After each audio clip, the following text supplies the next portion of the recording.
Kahit may banta pa sa seguridad, kasunod ng engkwentro sa Sulu, pumunta pa rin sa Zamboanga City si U.S. Ambassador to the Philippines, Harry Thomas, para maglunsad ng isang proyekto. Bibisitahin niya rin doon ang ilang scholars ng U.S. Embassy. May news to go si Cedric Castillo. Cedric. Yes, good morning, Howie. Pasado alas 8 ngayong umaga ay dumating dito sa Zamboanga City si U.S. Ambassador to the Philippines, Harry Thomas, para pangunahan ang launching ng mga proyekto ng U.S. Agency for International Development o USAID dito sa Mindanao. 3 proyekto ang ilulunsad ng USAID na may kinalaman sa health, education at governance dito sa Mindanao. Sa mga sandaling ito ay tumutulak na ang convoy ng ambassador papunta sa isang universidad kung saan personal daw na makikipagkita si Ambassador Thomas sa mga scholars ng US Embassy.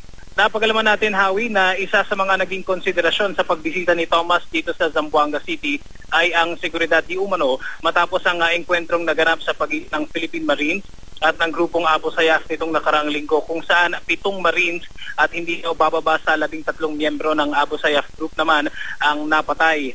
Ayon sa nakausap nating representative mula sa USAID, ilan sa mga kasamahan nila ang nakatakda sana magpunta ng Sulu para makibahagi sa isang programa roon, ngunit napilitan daw na ipagpaliban ang biyahe dahil sa usapin din ng seguridad.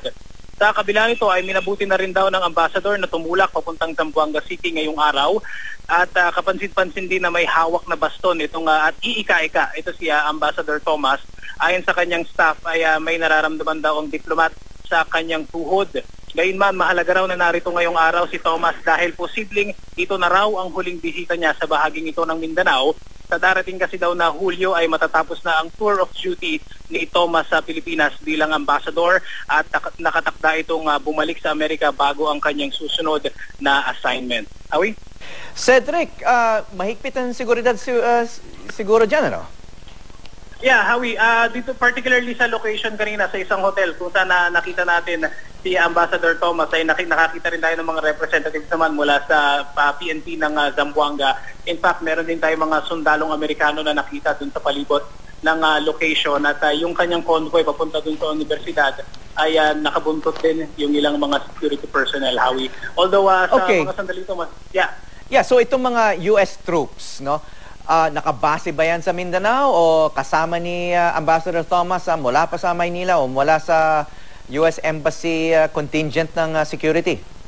Hindi natin masabi sa ngayon, Howie, kung yung mga US troops ay galing dito sa Zamboanga o kasama mula dun pa sa US Embassy, Howie. Pero ang napapansin naman natin so far dito sa Zamboanga City ay normal naman yung situation. It's just that I guess dahil diplomat o high profile yung bisita ng Zamboanga City, kaya ganun na rin lang yung security forces na i-deploy dun sa convoy, Howie. So gaano karami yung US troops na kasama ni Ambassador Thomas?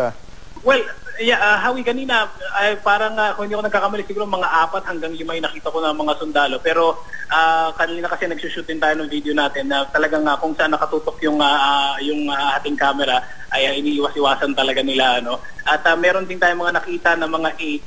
Dito nga si Ambassador Harry Thomas at kung pinapakita nga natin yung larawan dyan habang pababa siya nung hagdan itong isang hotel ay ginaguide itong si Ambassador Thomas dahil ayon nga dun sa kanyang isang staff na nakausap natin ay medyo nakakaramdam daw ito ng panalakit ng kanyang tuhod, Howie. Meron bang balita tungkol sa presence ng US troops dyan sa front lines o may combat duty dyan sa Mindanao? Wala naman tayong nakukuhang ganyang impormasyon, Howie. Although mula pa nung Sunday, mula nang dumating tayo, ay may napansin tayo na ilang mga helicopters doon sa Andrews Air Base dito sa Zamboanga City na ayon sa isang source natin ay ito ay mga choppers daw ito ng US Embassy na katulong di umano dun sa ito yung mga unconfirmed information pa lang galing sa isang source na kasama daw siya dun sa mga tumutulong sa pag-conduct ng surveillance particularly dun sa mga lalawigan ng Basilan at ng Sulu in connection pa rin dun sa operations ng ating forces naman sa pagtugis sa grupong Abu Sayyaf, Howie.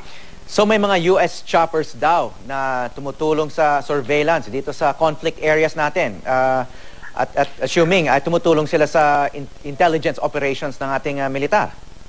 Yes, Howie, yan ang sabi ng source natin. Although ang nilinaw naman ng source natin, yung actual combat ay hindi daw, di umano kasama talaga ang mga US forces. Although pagdating dun sa mga surveillance, particularly yung mga choppers na umiikot dun sa lugar to take photographs, ang nakuha nating impormasyon dun sa source ay malaki raw ang naitutulong sa mga tropa naman natin dito sa bahaging ito ng Mindanao, Howie. Yeah, pakitanong na rin kung totoo yung balibalita na gumagamit din ng drones ang United States government dyan sa Mindanao para kunan ng video at litrato yung kalaban ng ating pamahalaan. Yeah, I guess that is something na maganda siguro na alamin din natin, Howie. At sa ngayon ay napag-alaman din natin dun sa particular naman dun sa bahagi ng Sulu ay normal pa rin daw ang sitwasyon ayon na rin dun sa doon sa commander ng 2nd Marine Brigade doon. Although sa ngayon ay sabi niya patuloy pa rin daw yung hot pursuit para doon sa mga miyembro ng Abu Sayyaf. Kaugnay pa rin doon sa pagkakapatay ng 7 miyembro ng Philippine Marines sa enkwentro na naganap noong Sabado, House. Okay, maraming salamat, Cedric Castillo.